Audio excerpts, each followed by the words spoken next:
Coucou les filles, donc je viens pour une revue, revue d'une teinture. Donc j'ai changé de couleur.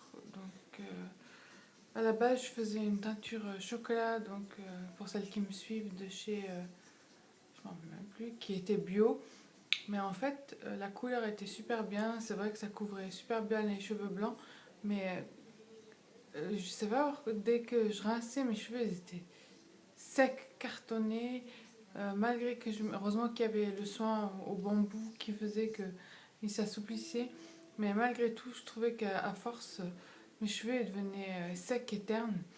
Donc j'ai un peu, parce que en fait voilà, hein, comme tous les produits, au bout d'un moment le corps s'habitue à la chevelure et ça fait plus les mêmes effets qu'avant. Donc je vous présente, donc j'ai testé la Garnier Olia. Donc c'est une teinture 100% huile aux huiles naturelles de fleurs, donc c'est sans ammoniac, et j'ai testé le 5.3 châtain clair doré. À la base moi j'ai les cheveux châtain foncé, mais comme j'utilisais le chocolat, donc voilà, j'avais les couleurs chocolat et euh, les racines châtain foncé et les cheveux blancs que j'ai quoi. Donc voilà, ça se présente comme ça. Donc et comme ça. Donc ils disent là vous pouvez utiliser de blond à châtain très clair, ça donne cette couleur là. Ensuite de châtain foncé à noir, ça donne cette couleur là. Et moi c'était de châtain clair à châtain. Le résultat proche c'était celui-là et ça m'a donné, si vous arrivez à voir avec la lumière, ça m'a vraiment donné ça. Donc c'est des reflets dorés, donc c'est pas des reflets roux. Et donc ça se présente comme ça. Donc alors à l'arrière vous avez ici des pointillés d'un rond que vous pouvez détacher. Donc après vous le posez comme ça et vous pouvez poser la bouteille. Donc j'espère que c'est tout sale parce que je l'ai déjà utilisé. J'espère que ça va pas. Donc ça se présente comme ça. Donc vous avez le flacon que vous recevez comme ça, donc qui est vide. Donc après vous dévissez le bouchon, vous le posez comme ça. Donc après vous avez la crème que vous mettez donc dans le récipient. Donc c'est la crème révélatrice. Donc il y en a 60 grammes, donc il y en a pas mal du tout. Et vous avez la couleur aussi. Il y en a donc la crème colorante, il y a 60 grammes aussi, qui était marqué, je sais plus où, mais j'ai vu que c'était ça. Donc vous voyez la couleur devient comme ça, mais en fait quand vous la recevez, elle est claire, une espèce d'orangé comme ça. Et voilà, donc après ça fonce comme ça, mais à la base elle n'est pas comme ça la couleur, elle est orangée la crème.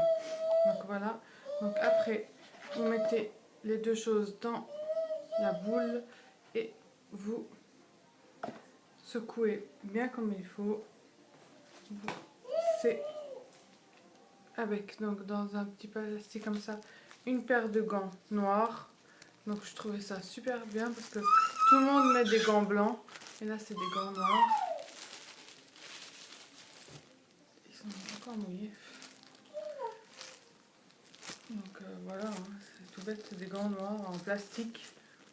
Donc c'est pas les professionnels que vous achetez dans des salons de coiffure ou quoi. D'ailleurs, faut que j'aille dans un magasin de coiffure pour m'acheter tout l'essentiel parce que comme ça moi j'utiliserai toujours les mêmes gants. Ils sont plus solides que ça, mais en tout cas c'est bien que ça soit noir pour une fois. Et vous avez aussi avec la crème après couleur. La crème après couleur, donc after color, soin après color. Il y en a 54 ml, donc vous utilisez et vous réutiliserez encore 3 fois parce qu'il y en a pas mal du tout. Et ça se présente comme ça. Donc, alors, j'ai quelques points positifs et quelques points négatifs. Donc, c'est une couleur qui est super, comment vous dire, elle est consistante. Donc, quand vous faites les racines, euh, comme la teinture que j'avais moi, juste 2 minutes.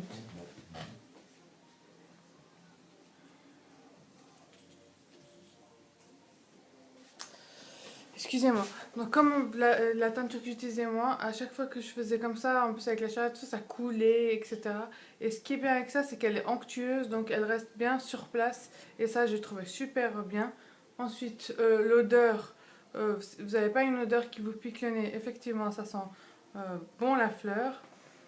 Ensuite, quoi d'autre? Le point négatif, c'est qu'avec les gants, etc., ce format-là est un peu déstabilisant. Vous n'avez pas le modèle bien en main. Faites attention, ça glisse. 2-3 fois, j'ai fait tomber la bouteille, malgré que vous avez ça pour le mettre. Mais quand je tenais comme ça, j'arrivais pas à bien maintenir. Je sais pas, la forme, ils auraient dû faire une autre forme. C'est vrai que c'est mignon, mais niveau tenue comme ça, on n'arrive pas. Avec les gants et tout, ça glisse. Donc faites attention aussi à ça.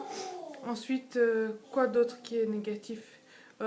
Niveau cheveux blancs, est-ce que ça les a vraiment couverts? Non, ça leur a donné un espèce de... Je sais pas si on les voit encore.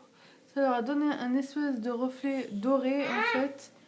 Un espèce de reflet doré, mais au soleil, on voit bien que c'est encore des cheveux blancs qui n'ont pas été bien couverts, que ça leur donne cet effet doré. Pourtant, donc vous avez le papier d'explication ici. J'ai fait les racines et j'ai fait aussi la longueur comme c'était pas la même couleur que j'utilisais. Si c'était la même couleur que j'utilisais, j'aurais fait juste les racines. Et franchement, donc j'ai cette longueur, donc un carré. Et donc je pense que niveau dosage, ça allait. Il y en avait même un peu trop, je trouvais. Mais bon, j'ai mis et remis partout, un peu partout, mais bon. Voilà, donc vous avez aussi le mode d'emploi. Hein. Ils vous font même des dessins, comme ça ils écrivent, ils dessinent, comme ça vous comprenez mieux. Voilà, moi j'aime bien avec les dessins, plutôt que de dire, bon, moi je lis. Hein. Donc vous voyez, ils vous disent d'ouvrir la bouteille, de la placer dans le trou, de mélanger les deux crèmes, de secouer, d'enlever le bouchon. Voilà, après les racines, les longueurs, ça dépend, d'émulsionner, etc. Donc vraiment, tout est bien expliqué. Franchement, cette teinture, niveau texture, encore une fois, désolée.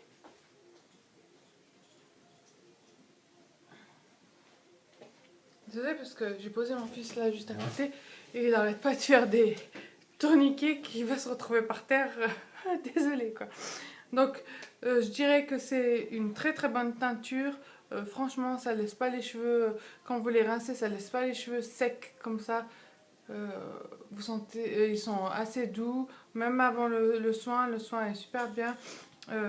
Niveau coloration, c'est une jolie couleur. Niveau cheveux blancs, je dirais 6 sur 10, franchement. Niveau couleur, je dirais c'est une jolie couleur, 10 sur 10, quoi. C'est promesse tenue, quoi. C'est vraiment la couleur qu'ils avaient promis, donc ils n'ont pas menti. Donc voilà, je vous la recommande. Personnellement, je rachèterai sûrement pour le mois prochain. Donc juste peut-être avec 2-3 fois, parce qu'il faut faire la couleur tous les mois. Donc peut-être avec 2-3 fois, mes cheveux blancs se teindront mieux, je sais pas. Peut-être j'aurais dû prendre une couleur un peu plus foncée, mais j'avais pas du tout envie de me foncer les cheveux. Donc voilà pour cette revue sur la teinture Garnier Olia. Donc c'est soi-disant une coloration permanente. Voilà, là je n'ai pas encore fait de shampoing, etc. Donc je vous dirai avec le temps si elle est aussi bien que c'est promis. Donc désolé pour les bruits de fond. À très vite, bye bye.